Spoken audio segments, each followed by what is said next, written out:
Affaires étrangères a réaffirmé un ensemble de principes fondamentaux qui guident la politique étrangère de l'Égypte à l'égard de toutes les questions régionales, y compris la situation au Soudan.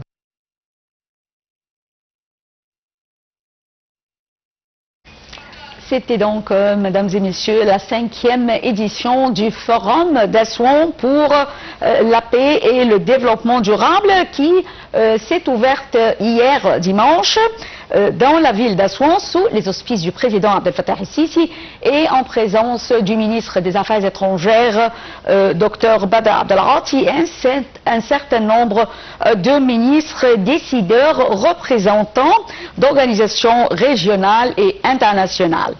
Et j'ai le plaisir d'avoir actuellement avec moi en ligne son Excellence Madame l'ambassadeur Wafa Bassim, ancienne ministre adjointe des Affaires étrangères, qui va nous donner plus de détails sur la 5e édition du Forum d'Assouan. Bonjour Votre Excellence, Madame l'ambassadeur Wafa Bassim, et bienvenue. Bonjour. Bonjour. Alors, tout d'abord, quel est l'objectif de ce forum et quelle est l'importance de la tenue de ce forum à Assouan? Tout d'abord, c'est, comme vous l'avez bien dit, c'est la 5e édition de ce forum d'Assouan, oui, qui émane du centre de résolution de conflits et de médiation du Caire, qui est un organe dépendant du Premier ministre égyptien, mais qui travaille en coordination étroite avec le ministère des Affaires étrangères et sexuelles et de l'agence de développement, oui, en Afrique et dans les pays du Commonwealth. Le slogan de cette session, de cette 5e édition, est paix, progrès et prospérité.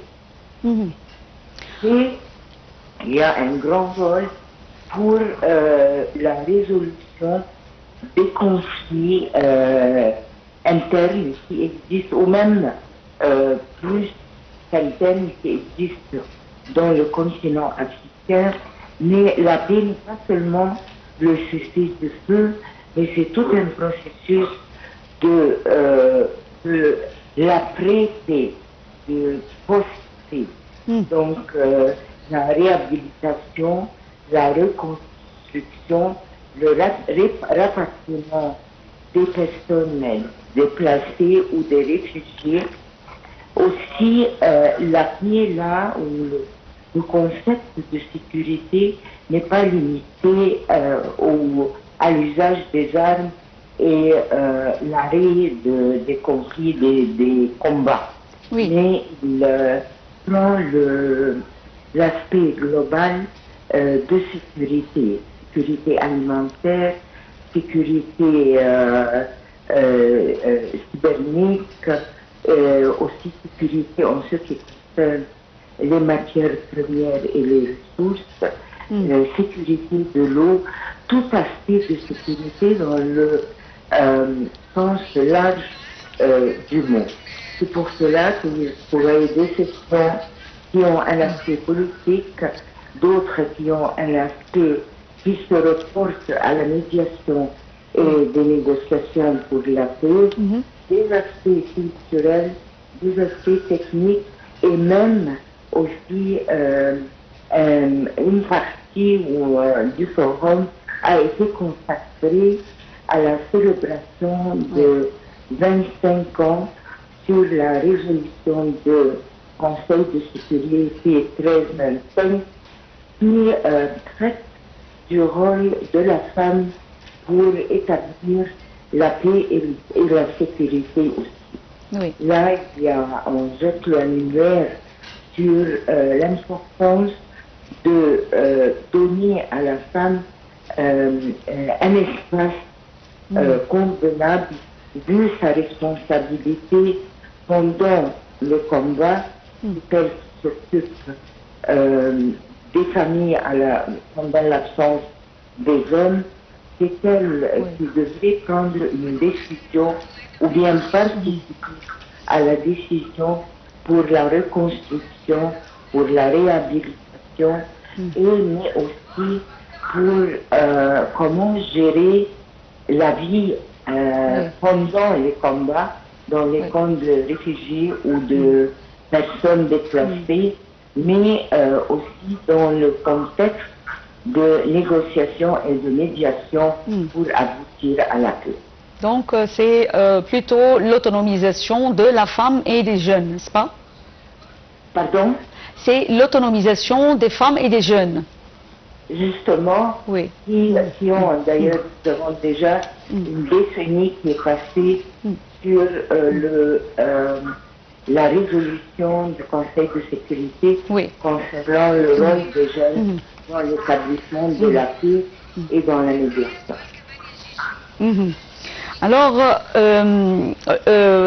comment voyez-vous le rôle de l'Égypte dans le dialogue africain en ce qui concerne les questions de la paix et du développement durable en Afrique? Alors, l'Égypte avait une vision 2063 pour l'Afrique.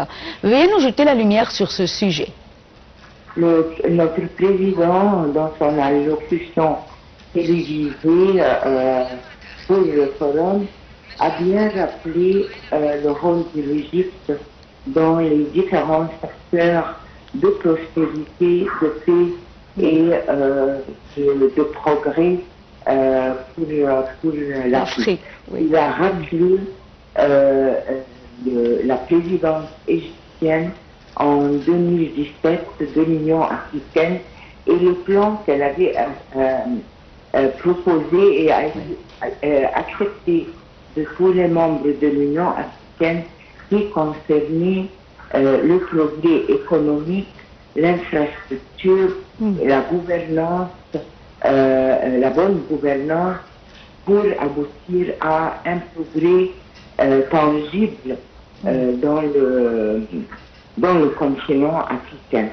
L'Égypte aussi a été toujours un membre actif et même fondateur de l'Union africaine, qui est devenue l'Union africaine de nos jours. Et elle joue un rôle extrêmement actif et effectif dans le comité de paix et de sécurité du continent africain. Elle a même assumé la présidence il y a 2 ans de cela, mais continue à travailler très assidûment pour la paix et la prospérité de l'Afrique. N'oublions pas que nous avons des centaines de faiseurs de paix, de gardiens de paix qui dépendent de missions de protection de la paix qui émanent des Nations Unies.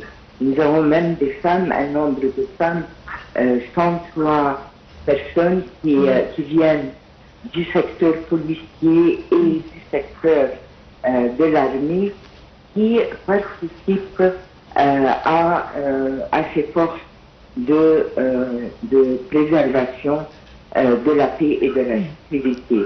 Nous avons aussi un grand rôle à travers les compagnies égyptiennes dans le développement de grands méga projets en Afrique, que ce soit des barrages, que ce soit des routes, que ce soit de grandes infrastructures qui permettent un aspect moderne et efficace pour le continent africain.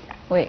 Bien, je tiens à vous remercier infiniment, Votre Excellence, Madame l'ambassadeur Wafé Bessim, ancien ministre adjoint des Affaires étrangères, d'avoir été avec nous. Merci et on enchaîne après cette très petite pause.